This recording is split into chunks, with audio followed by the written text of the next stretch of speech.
Tonight's story is a sort of fairly personal one, more so than usual. And these tears that are starting are from unaccustomed makeup.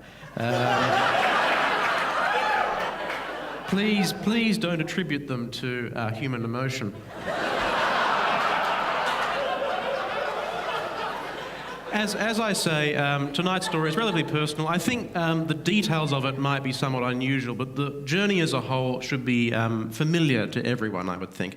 So, perhaps my first consciously sexual thoughts arose at the age of 9 or 10 from an unlikely source, a computer game first released in 1986 called Gauntlet 2.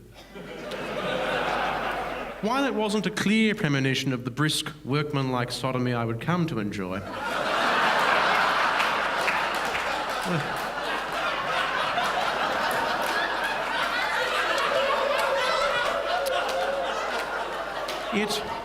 It was an early milestone on my path to becoming the powerfully unfabulous gay man you see before you tonight. In hindsight, the roots of sexuality ran deep back into childhood, where little boys would catch and kiss little girls on the playground of Lillipilly Primary School. I caught and kissed little boys. At least that was the plan. I was a most ungainly child. So my only successful pursuits were during recess, when the grass was out of bounds and running on asphalt strictly forbidden. Perfect hunting conditions for the amorous tortoise.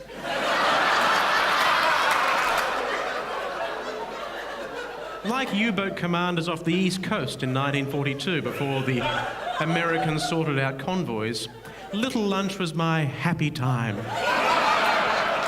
But unlike those submariners, I didn't understand the implications of the targets my subconscious chose. Though the frightening, pornographic clarity of the internet was a long way off, it was a computer, our ancient Atari, which first stirred the beast within.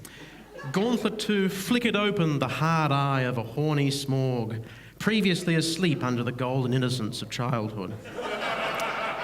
It was an ordinary enough fantasy game, all wizards and goblins. From the loading screen of the dungeon party, two characters particularly struck me.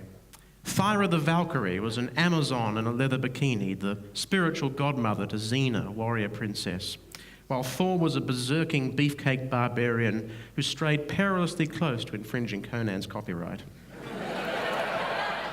After playing, I would sit inside a cupboard and imagine it a sort of transforming chamber where I would in turn become the Valkyrie, then the barbarian. Now, where it gets strange is that I mentally swapped the genitals. So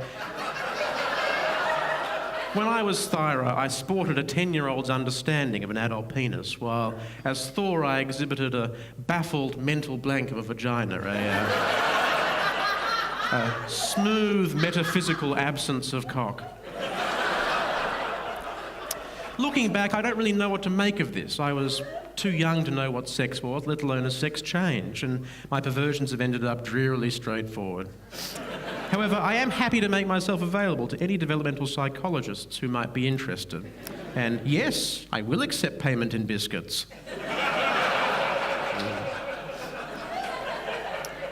Time passed, the Atari was upgraded to a 486 with CD-ROM, and the first glimmerings of active sexuality firmed up decisively at the barbarian end of the spectrum. What did that mean? What's happening to me was an excellent question, but wasn't at all addressed in that classic guide to puberty, which, when placed between a first folio Shakespeare and the King James Bible, round out any respectable library. This was before we had an internet connection, before Queer as Folk, that faithful documentary of gay life, was furtively recorded on Betamax while Mum slept, each tape cunningly mislabeled The Gondoliers or Scarlet Pimpernel episodes 4 through 6 to throw her off the scent. Growing up in the casual homophobia of the Shire, the queer studies section of Carringbar High's library was about as extensive as you'd imagine. In short, I was on my own. I had to methodically sort out just what was my sexual psyche. In practice, this mostly entailed a lot of wanking. Know thyself.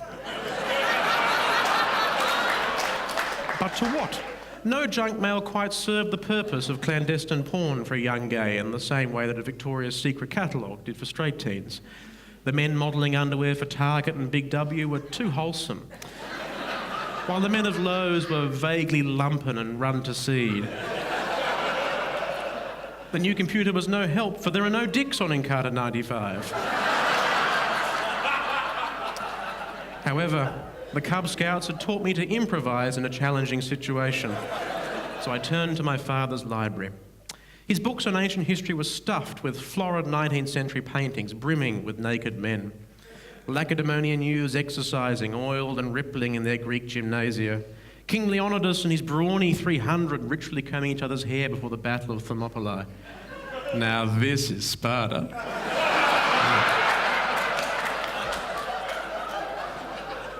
Western sculpture's long fixation on the male nude was a godsend, and I blush to admit that I masturbated more than once to Michelangelo's David. He was ripped. I came to the Apollo Belvedere. I stained the dying Gaul. Some of these books, particularly those with cloth bindings, still show visible DNA evidence. Probably my most shameful inspiration was a picture in a book on the Second World War showing ranks of SS recruits parading in their Hugo Boss underpants. Though far from my proudest moment, the ruthless beauties of the master race did teach me a lot about comparative package size, as well, of course, about racial purity. Now, before you judge, look deep within your souls. Wank a mile in my shoes.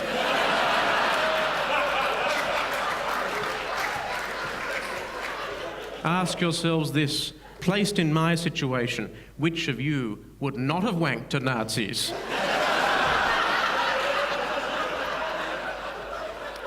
I've thought as much.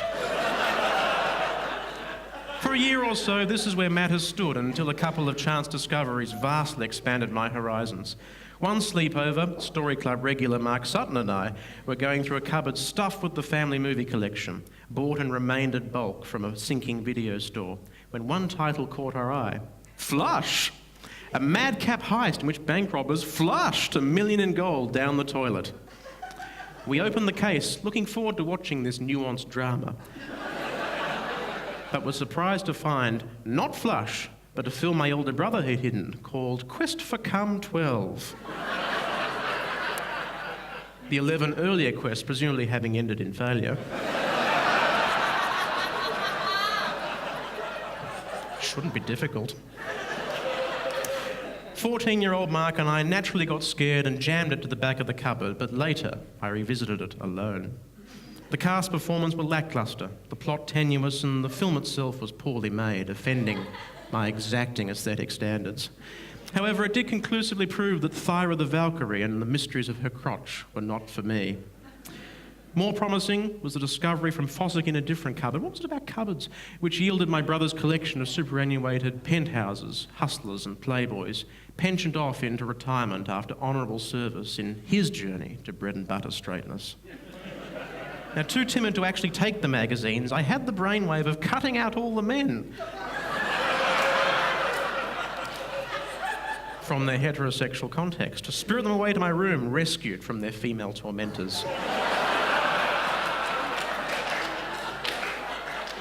I soon had a loose sheaf of softcore fragments, disembodied butts and torsos, with the occasional prize of a full frontal penis, for which to assemble my own tableau, much like, those ransom notes snipped from a dozen newspaper typefaces.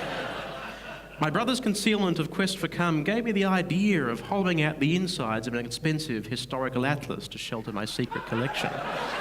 Given how finicky I was, and still am about keeping my books pristine, Mum was justly suspicious to find dozens of marginless pages on Rome and the Abbasids, Byzantium and the Mongols crumpled up in the garbage.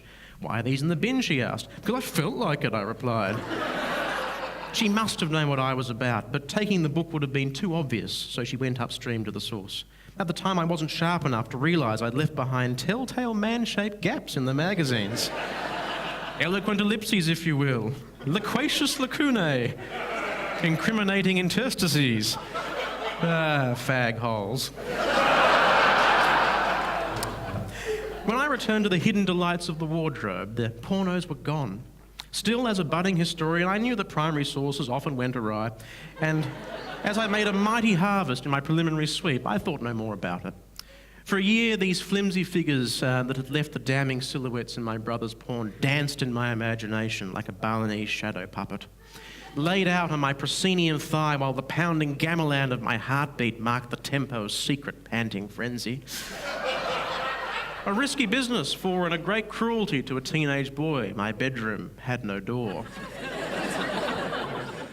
Though a step closer to reality than the bizarre thoughts from Gauntlet 2, my porn-gleaned wisdom was still strangely distorted. For example, throughout the magazines there were regular advertisements for penis pumps designed to engorge that organ into vast, distended priapic grandeur.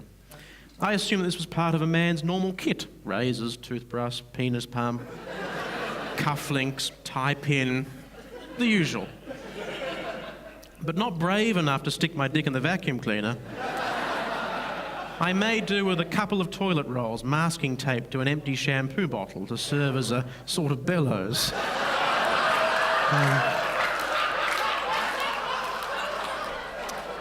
Frankly, the results were mixed at best. But then it was only what all the other boys were doing, probably. There was just no way of knowing as the only gay in the hamlet. Now, perhaps none of this mildly sordid, mostly harmless odyssey would have happened had I been online since birth like today's questioning teens.